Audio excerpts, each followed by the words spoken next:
अब जब वह ट्रेन आई तो मैं झोला तो अपना भूल गया, भूल लग गई मुझे और चली ले गए ट्रेन में, मज़ा आया। खैर ये सारी व्यवस्था मेरे लिए राठी जी ने यहाँ सब कर दी, उसने मुझे कोई महसूस नहीं होने दिया। अब मैं आपको अपनी उस बात को बताता हूँ जो मुझे निर्देश हुआ है। देखिए, मेरी माँ लोमोट गोद की थी, थोड़ी पढ़ी लिखी भी थी। कुट्ठी गांव है, त्यागियों का ज़्यादा है, और उसमें थोड़ी घनी पढ़ी लिखी थी, बस वो हर्फ शनागत समझ लीजिए। उस माँ से मेरा जन्म हुआ और इसके बाद मेरे गांव में कोई मकान नहीं थे, झोपड़ियाँ वगैरह ही थी। हमारे सारे लोग अंग्रेजों से लड़ रहे थे और हम वहाँ से छिप कर के, जो हम खते कहते हैं, जहाँ हमारे पशु रहते हैं, हम वहाँ अपना जीवन व्यतीत करते रहे। हमें कहीं जाने के लिए भी हुआ तो हम छिप छिप कर के वहाँ जाते रहे। मेरा अनपढ़ा होना भी आप जैसे लोगों में मैं वहाँ बैठता रहा। आप ये समझ लीजिए कि मेरे यहाँ दांदूपुर गांव है, वो पोषवाड़ों का गांव है। लाल बहादुर शास्त्री का जीवन भी वहीं कटा है। तो ऐसे लोगों के लिए हम जगह जगह चिट्ठियाँ लिखते थे। मैं चौधरी चरण सिंह का भी संदेश वाहक रहा हूँ।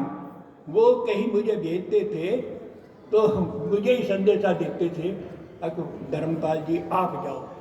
तो मैं एक दफ़े अपना संदेशा लेकर के और सहारनपुर में टीचरों, जो चौधरी यशपाल सिंह के पिताजी थे धीरज सिंह, वो मुझे मिले। यशपाल सिंह तो नहीं मिले थे। मैंने कहा ये चौधरी साहब का संदेशा साहब, इसमें आप अपना जवाब दें जो भी है। तो उन्होंने उर्दू में चिट्ठी लिख दी और वो चिट्ठी मैंने चौधरी साहब को दे दी। तो इस तरह से बहुत सारे लोगों के मेरे पास मैं संदेश देता रहा। गांधी भी 1915 में भारत आए। गांधी को भी ऊंचा उठाने में गुजरों का योगदान रहा है, लेकिन गांधी ने हमारे लिए नहीं सोचा। गांधी के इस 1915 में जो उन्होंने गुज्जर, एक पार्क है बम्बई में, वहाँ उन्होंने मीटिंग की थी। उसकी अध्यक्षता मोहम्मद अली जिन्ना ने की थी और उन्होंने यही कहा था कि गांधी जी, पटेल जी और मैं एक ही मान के चलो कि चूँकि मेरी माँ भी चेची है नहीं, और मैं गुजरों के ही साथ ज़्यादातर जुड़ा हुआ हूँ। तो इस तरह से गांधी को पूरा भरोसा दे दिया। तो अब मैं अपनी उस बात पे भी आता हूँ। मैं गायों को चुगाने का काम करता था और वहीं दूध पिया करता था, और जगह जगह कहीं भी हाँ तो मैं छुप कर के वहाँ जाया करता था, चाहे सरदार पटेल से हो, चाहे हमारे अंबेडकर साहब से हो, इन सब से मैं वहीं मिल लिया करता था। जब और दूध मेरा, गाय का दूध पीना, ये मेरा काम था। रोटी तो थोड़ी घनी खाई ना खाई कोई बात नहीं। इस तरह का पीरियड मेरा 50 साल का बीत गया। देश आज़ाद हो गया। हमें अपने गांव में आने का मौका मिला और हम गांव में आए। हमारे एक रिश्तेदारी, जहाँ की मेरी दादी थी, उसका भतीजा ने कहा मेरे पिताजी से कि अरे मैं धर्मपाल का रिश्ता करवा दूँ, इसका शादी करा दूँ। मेरे पिताजी ने कहा अरे अब इसके शादी कहाँ होगी, तो 50 साल का होगा, इसकी शादी कौन करेगा। उन्होंने की कोई बात नहीं, जो मेरी फूफी की लड़की है, वो भी 27-28 साल की हो रही है। कोई बात नहीं, मैं रिश्ता करवा दूँ। उनका तो भाई करवा दो। तो उस समय नाई और ब्राह्मण ही अपना रिश्ता करे, ऐसी बात नहीं थी जैसी आजकल के समय में है। मेरी शादी हो गई और बड़ी ऐसा मानिए कि उस समय 3 दिन तक बारात रहा करती थी और शादी होकर के मेरे वहाँ आ गई गांव में। आज मेरी पत्नी भी योग करती है, प्राणायाम करती है, गाय का दूध काटती है और मेरे लिए भी वो चूल्हे पर रोटी बना करके मुझे खिला भी देती है। क्योंकि गैस की रोटी से कुछ बढ़िया मामला नहीं बनता, चूल्हे की रोटी से गैस बनता है। और जहाँ जहाँ भी गुजरों के प्रोग्राम होते हैं मैं वहीं जाता हूँ। मैंने सरदार पटेल जी से भी एक बात कही थी कि पटेल जी, आपने गांधी के कहने से ये जो पूरे देश ने आपको सत्ता सौंपी है, आपको प्रधानमंत्री के लिए चुना है, आपने गांधी के कहने से जवाहरलाल नेहरू को ये पद दिया, इससे लोकतंत्र की हत्या हुई है। आने वाला समय ये बुरा होगा यदि आप देश के प्रधानमंत्री होते तो देश का हालत आगे चल के सुधरेगी, और यदि जवाहरलाल देश का प्राइम मिनिस्टर आपने बनाया है तो ये अच्छा नहीं होगा, ये तो आपको ही मिटाने पे लग जाएगा। तो नेहरू उनकी आंखों में करकता था, स्लो पॉइजन दे करके पटेल जी को बीमार कर दिया, और बीमार करने के बाद में जब वो बिल्कुल मरने की हालत में आ गए, पैसेंजर ट्रेन से बम्बई भेजा गया और उनकी मौत हो गई। और ऐसी जगह उनका दाह संस्कार किया गया जहाँ हमारे लोगों की संख्या कम है, वहाँ इतनी संख्या है नहीं, क्योंकि उनका गोवर्धन जिला था, तहसील थी आनंद, गांव था करमसद। मैं उनके गांव में 4 बार गया हूँ पटेल जी के में। तो इस तरह से आप ये मानिए कि पटेल जी ने देश को संगठित करने में, यदि पटेल जी नहीं होते तो देश अखंड खंड होता। अखंड जो भारत बनाया है वो सरदार पटेल ने बनाया है। आज जब भी हमारा मौका कभी हुआ तभी हमें दूसरे लोगों ने छल लिया, और ये गांधी जी को ने नेहरू से टोपी ओढ़ने में पैरों में धरवा दी। अरे इसको माफ कर दो, 6 महीने के लिए उसको बनाओ देते हैं।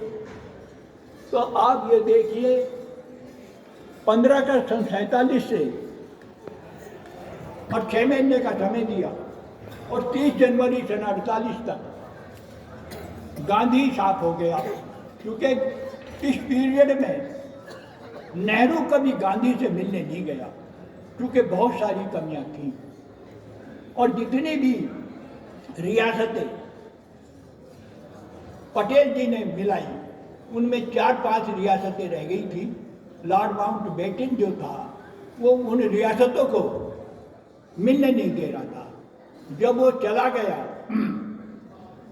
लॉर्ड माउंटबेटन, इसके बाद हैदराबाद की, त्रावणकोर और त्रिवेंद्रम, मतलब 4-5 रियासतें ऐसी थी जो पटेल जी ने उसके जाने के बाद भारत संघ में जोड़ी। मैंने पूछा, पटेल जी ये बताओ, गुजरों सबको प्रिपर्स आपने कर दिया, गुजरों की जो रियासत है उनको तो प्रिपर्स आपने नहीं दिया। उन्होंने कि मुझे गुजरों की रियासत ही नहीं मिली। मैंने कहा साहब, उत्तर प्रदेश में हमारी ये लंढौरा रियासत है, झबरेरा रियासत है, बहुत सारी रियासत है इनमें कि ये तो कहीं लिखित में रियासत है ही नहीं, तो बताओ मैं क्या करूँ। तो ये अंग्रेजों ने पहले ही जब्त कर ली थी। तो आज स्थिति ऐसी आ गई है कि हमारे लोगों को राजनीति की तरफ भी जाना चाहिए, क्योंकि बिना राजनीति के हम अधूरे बिना सरकार में सम्मिलित हुए हम अपनी तरक्की नहीं कर सकते। आज हमारा ना कोई राजदूत है, ना कोई हमारा गवर्नर है, ना हमारा कोई चीफ मिनिस्टर है। हम इस वक्त खाली से पड़े हुए हैं। यदि हम लोग हमेशा सत्ता के विरोध में चलते रहे, आज समय है हम सत्ता के पक्ष में होकर के अपने लोगों को ऊपर उभारने की कोशिश करेंगे ताकि हमारा अस्तित्व बन सके। अब हमारे कृष्णपाल जी हैं, लेकिन वो इतना वो नहीं करते कि जो हमारे लोगों का खुल करके प्रतिनिधित्व करें। और हमारे केपी सिंह जी जो हमारे शायद यमुनानगर से हैं, जो यहाँ के कंवरपाल अच्छे पदों पर रहे हैं, अध्यक्ष भी रहे हैं विधानसभा के और शायद मंत्री भी हैं, कंवरपाल उनको भी इस तरफ ज़्यादातर ध्यान देना चाहिए। बहुत पहले यहाँ से कन्हैयालाल पोसवाल मंत्री रहे हैं, कैबिनेट के मंत्री रहे हैं। तो ये सारे लोग उस समय रहे, लेकिन उन्होंने हमारी अपनी जाति के उत्थान के लिए काम नहीं किया। आज समय इस बात की आ रही है कि गुर्जर महोत्सव मनाया गया, उसमें हमारी बहुत बेटियां नाच रही थी।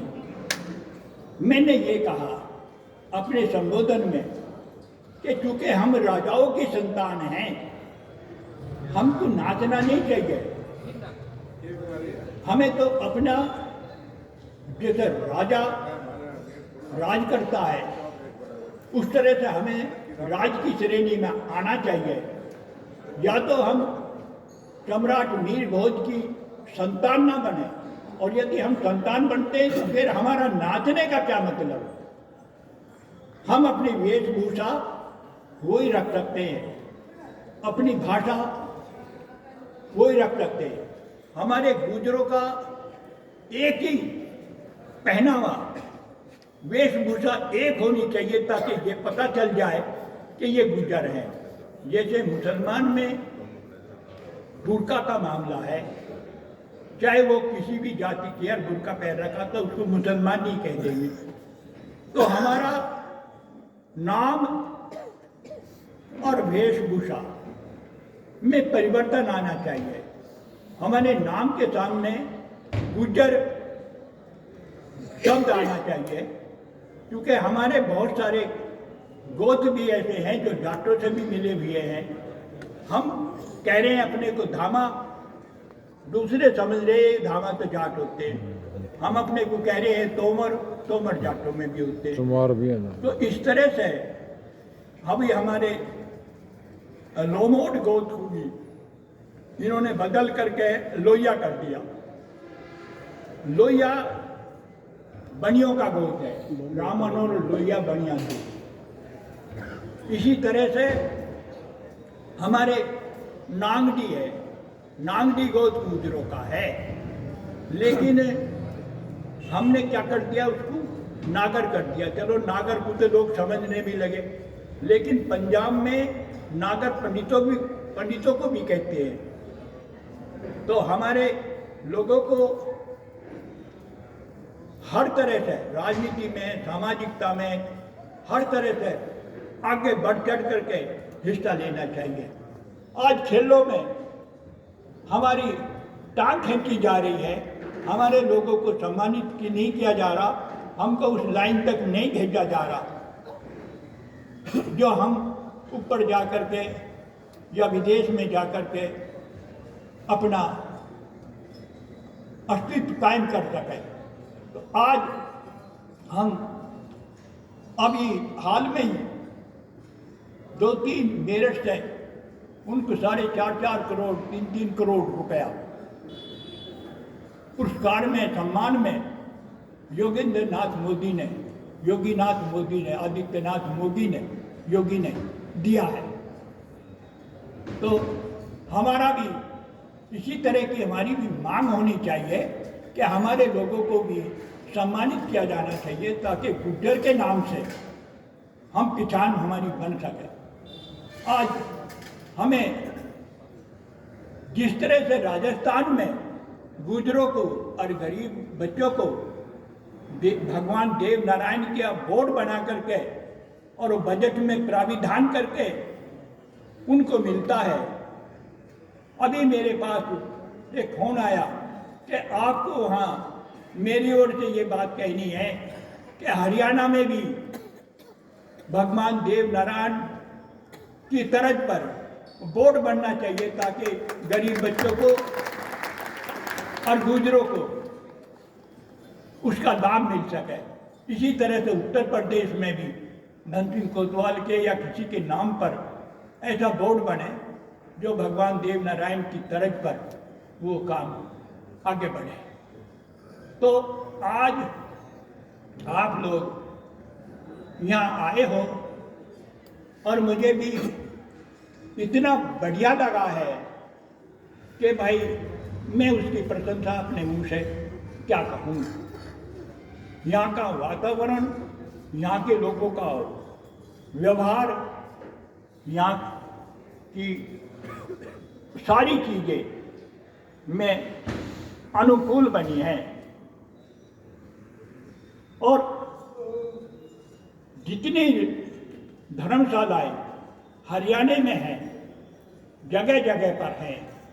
उत्तर प्रदेश में हम गुजर बहुत हैं, लेकिन इसका 1/4 हिस्सा भी कहीं धर्मशाला के या गुजर भवन के नाम से हमारे उत्तर प्रदेश में नहीं है। आज पंचकुला में हरियाणा, आपके यहाँ कुरुक्षेत्र में, आपके फरीदाबाद में, इस तरह से जगह जगह पर हैं। जब मैं गुजर के नाम की बात बता रहा हूँ, मैं बम्बई में एक मैराथन दौड़ रहा था और उस मैराथन में जब अगले दिन अखबार में छपा कि धर्मपाल गुजर ने प्रथम स्थान हासिल किया, तो वहाँ में जो गुजर थे, वहाँ जो गुजर थे उन्होंने कहा कि भाई ये आदमी कहाँ जो इसका आयोजन कर रहे थे, जो ये कहाँ हैं? उनके ये समुद्र के किनारे एक होटल है, उसमें ठहरे हुए हैं। मैं कहते हैं तो हम उनसे मिलेंगे। वो मेरे पास गए, उन्होंने कही आप गुजर हो? मैं कहा हाँ मैं गुजर हूँ, ये मेरा नाम है। उन्होंने कहा, मैं कहा आप क्या क्या हैं? उन्होंने नाम बताए, पटेल, पाटिल। मैंने कि भाई तुम कैसे गुजर हो? तुम तो पटेल और पाटिल हो, तुम कैसे गुजर हो? क्योंकि ये हमारा टाइटिल है, पर हम हैं गुजर। उन्होंने कहा हम आपका सम्मान करेंगे। तो उन्होंने बहुत पैसों से और ये जो शॉल होते हैं जगह जगह मेरा सम्मान करा। और हरियाणा उसमें महाराष्ट्र में जहाँ जहाँ गुजरों के जगह थी, उन्होंने मुझे कई दिन तक वहाँ घुमाया। और वहाँ एक जगह में राबेर में था, उन्होंने कहा साहब ये बच्चे हमारे अपनी आदतों को नहीं छोड़ते। मैंने कि जब मैं समझा दूंगा तो ये बच्चे छोड़ देंगे। मैंने उनसे कहा, मैंने कि देखो भाई बच्चों, मैं तुम्हें दिख रहा हूँ कितने साल का हूँ? उन्होंने जी हाँ। तो ये उम्र है तक कैसा आई है? देखो आप जब छुट्टी हो जाती है, रेसिस हो जाती है, तो आप भल्ले, चाउमीन, इन चीज़ों खाते, इनसे थारा पेट खराब हो जाता है। तो ये चीज़ बंद करो, नशा कब से ही मत करना। अब जैसे मैंने कभी हुक्का, बीड़ी, सिगरेट, सुल्फा, शराब पान, गुटखा, चाय, पेप्सी, तला हुआ भी मैंने नहीं खाया, दूध गाय का पिया है। तो ये संयम से रहना, ज़्यादातर उसमें नहीं रहना, ताप तूप की कोई बात नहीं, साधारण तरीके से रहना चाहिए। तो आज जितने भी मेरे ये बुजुर्ग बोल रहे हैं, और वहाँ मैंने देखा और मुझे देख करके इतनी बड़ी खुशी हुई, अरे वाह, अरे हरियाणा के पहलवानों, हरियाणा के जवानों, तुम तो बुढ़े भी जवान ही हो। आई बात समझ में, मेरे कद की बराबर आपके कद है, तो ये हरियाणा की वो है। हमने बहुत पहले अपने को, मेरठ को हरियाणा में मिलाने के लिए एक कोशिश की थी, और वो देवीलाल से मेरी जब बात हुई, देवीलाल जी ने कहा था अच्छा इसका एक आंदोलन चलाओ। तो हमने विशाल हरियाणा के नाम से अपने पश्चिम के जिले सहारनपुर, मुजफ्फरनगर, मेरठ, बुलंदशहर, इन जिलों को हरियाणा में मिलाने की बात रखी। लेकिन ये सरकार कोई सी भी आई हो, ये सरकार मानने वाली नहीं थी, उन्होंने हमको इधर नहीं मिलाया। अब जैसे अलवर है, भरतपुर है, ये भी हरियाणा के ही में हैं, दोनों जिले ये हरियाणा में ही सम्मिलित हैं, लेकिन हैं राजस्थान के अंदर। तो अब आप से मेरा यही निवेदन है कि अपने बच्चों को अच्छे संस्कार दो, और संस्कार देने के बाद भी उनको समझाओ, एक साथ खाना खाओ, खाना खाते हुए भी बात करते रहो। जब हम एक साथ खाना खाएंगे, अपनी बात कहेंगे, तो उनको ये पता चलेगा कि हमारे पूर्वज, हमारे माता पिता, जो हमारी बहू भी है, यदि वो भी साथ में खाना खा रही है, तो उनको भी ये होगा कि हाँ, तो एक संस्कार की एक नींव होगी। इस तरह से आज हम पर्दा कर रहे हैं, अरे ये पर्दा वाला कुछ नहीं, पर्दे का करना तोड़ दो, जेवर का पहनना छोड़ दो। तो ये सब चीज़ें ऐसी हैं जो हमारे संस्कार से जुड़ी हुई हैं। हमारे बच्चों को जब हम अच्छी शिक्षा देंगे तो हमारा पीसीएस में, पीसीएस जे में, डॉक्टरी में और बहुत से साइंटिस्टों में हमारे बच्चों का नंबर आएगा। आज राजस्थान में से रिजर्वेशन होती बहुत सारे बच्चे आगे निकल चुके हैं। ये पगड़ी मेरे औरैया जिले में, इटावा में करोड़ी बैंसला ने बांधी थी। उस समय 5 प्रदेशों के लोग थे। अब उन्होंने यही कहा था कि इस पगड़ी की शान रखना, इसको मत ना छोड़ देना। मैंने कहा बिल्कुल, मैं समर्पित हूँ, इसको नहीं छोड़ूंगा। ये मेरी बिरादरी गुर्जर राष्ट्रवादी है, राष्ट्र के प्रति समर्पित है। ये कभी राष्ट्र का नुकसान नहीं चाहती, राष्ट्र के साथ मिलकर के रहना चाहती है। यदि जम्मू कश्मीर में गुर्जर नहीं होता तो आज जम्मू कश्मीर हमारा नहीं होता। ये हमारे गुर्जरों की ही बात है कि जो उन्होंने जम्मू कश्मीर को बचा दिया।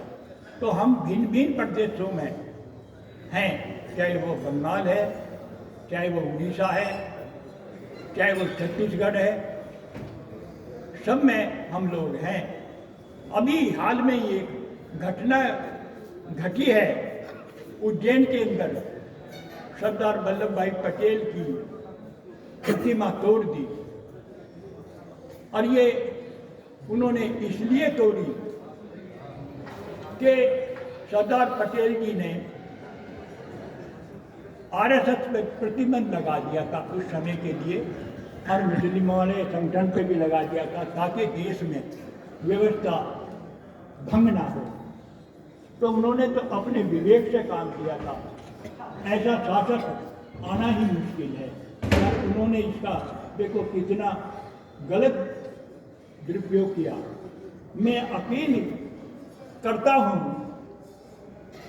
अपने प्रधानमंत्री नरेंद्र मोदी से के उनकी प्रतिमा जहाँ टूटी है सम्मान के साथ वहीं लगवाई जावे और उन लोगों को दंडित किया जावे जिन्होंने ये गलत काम किया। आज आपने मुझे यहाँ बुलाया,